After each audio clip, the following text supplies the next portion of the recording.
So is this a good time to buy a house or sell a house? That is what I want to talk to you about right now. And if you are a real estate agent, if you are a buyer thinking about it, if you are a seller or a renter, this video is going to be for you. So it doesn't matter if you're a real estate agent and you're trying to help our buyers and sellers understand if this is a good time to market, or you are a seller and you are thinking about, is this a good time to sell? I'm going to cover each of the angles because really it's all the same important information that I want you to know. So the first thing is this a good time to buy? I think that it is. And I'm going to tell you exactly why. Now, there are a lot of naysayers out there. I listened to him on the TV. There was one guy I listened to that was on a news station. I'm not going to say which one, but he's like, this is a terrible time. Prices are going to come down. Interest rates are going to come down later. He just was kind of all over the map. So, I mean, what he was trying to say is basically like, don't buy now. Wait till the prices come down. The question is, will they come down? And then the question is like, well, interest rates will come lower. What happens when the interest rates go lower? The prices come up. So I'm just bringing this person in because we hear a lot of chatter back and forth on different news stations from our friends, from our parents, from our family, like all of these types of people that really have our best interests at heart. But this is what I want to share. Right? I want to just kind of put my logical mind on. And if you don't know me, I have been selling real estate since 2004. I've sold well over 800 homes. I don't know the exact number today, but I've sold a lot. I bought a lot, I flipped a lot, I've advised a lot, etc. So this is coming from an owner, this is coming from an agent, this is coming from experience, this is coming from studying the market, all of these types of things. So here's what's up. Yes, the interest rates are high. It is currently, when I'm recording this, it is October of 2023. When I bought my first home, the interest rate was 7%. I didn't even know that it could be lower, but of course the prices were lower, so I get that. But also my income, it's all relative. So what I paid then, what I made now, all of those kinds of things, that inflationary adjustment, but it was 7%.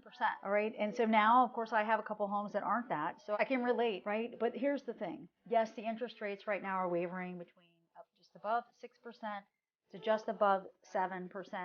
And it ranges in between there based on if you're FHA, VA, USDA, there's conventional, there's a certain amount down with conventional, there's jumbo, which means you're borrowing more than a certain amount. In my area, it's over like 738,000. So there's all these different kinds of loans. So even if you look online, you're going to see a variance of the rates. That's what they are. And that your interest rate also depends on your credit score, all of that. But let's jump into the math. Okay, let's jump into the meat of what I'm trying to say here. So that's the range of the interest rates. It's been toggling there for the entire year, right? And up and down, up and down, up and down. And they change every 15 minutes. So the most important thing is that's the range. And here's the math.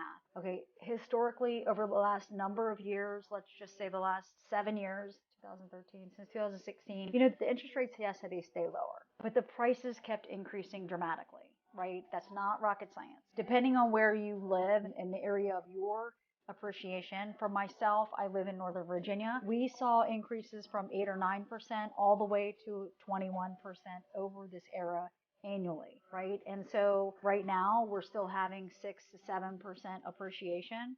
Some areas in our area, meaning one town and $1 amount, meaning like between 400 and 500,000, it's completely flat. It has not appreciated at all. So it's also like we have to look into the micro of your area, the micro of the price ranges. So let's jump ahead. I'm going to use the example of 500,000, and I'm going to use the example of 10% appreciation. Right? Super easy. So if today, in 1 year from now, if we had a $500,000 house, in 1 year from now, if we had a 10% appreciation, that would be 550, right? Easy math, so that this is easy for me, easy for you. All right, so let's just say now that the interest rate has gone up, 2.5%, 3% from what you had, right? So do you sit on the fence? But here's the math. You can get into your house now and you're going to pay 500,000.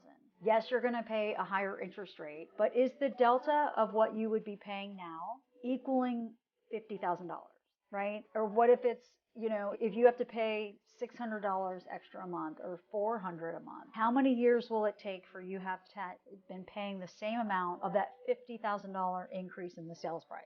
Right? So let's do easy math again. Let's say that your payment is $500 more, which is a lot of money. I mean, you have to be able to afford the payment, but it's $500 a month. And so you compound that over 12 months, right? So that's $6,000.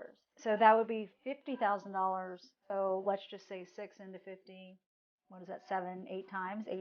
And so it would take you 8 years to make up that $50,000 price increase, right? And so it's math, right? So what you can do now is you can find the home that you like. Yes, it's limited inventory, but you will find the house that you like. You can get in it. You can do your inspections. You can negotiate. You can buy the rate down, right? That's an option. But then you can get into the home. Maybe you have the house to sell or you have some terms that you want to work out. You can get the house, right? And then when interest rates go low, then you can refinance it. What's going to happen when the interest rates go low?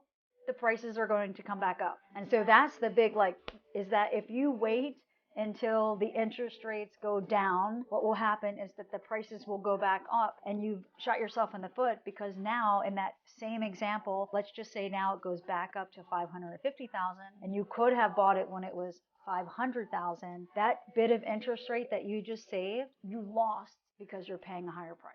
Okay, so that is a thing that's very, very important to think about. Write down the math. And if you'd like more information about this, go ahead and comment down below. If you're thinking about buying in anywhere in the United States, the brokers that I sell with, which is EXP, we have people all over the country I can connect you with, but we can have this strategy chat. So there are links in the description to my calendar. And if you are an agent and you would like to have more tips and tricks on how to talk with buyers and sellers or how to break down this market analysis, just go ahead and also drop your email down below and we'll make sure that we get you set up, or come to my kimbarber.com or click on the links and you can get signed up for those tips and tricks and newsletters. Okay, so really, really important to follow the math. Think about it this way. If you're a seller, understand that you could offer some money so that the buyers can buy the rate down, and still a great time to sell your home because, like I mentioned, there is still some appreciation. But if you have an investment, for example, in a lot of places it's still flat. So it's all math. And when it comes down to these things, there's lifestyle, life moments, and then there's the money, right? It's an investment and it is important to make sure that we can afford it and we do the right thing for ourselves. Okay, so hopefully this is helpful. If you have enjoyed this, please let me know. If you have questions, put it into the comments. And as always, I am here to increase your success with proven systems and strategies. If you have not yet subscribed, please do it. And then turn on the notifications so that you can get more notices of when videos come out to help you increase that success. See you next time.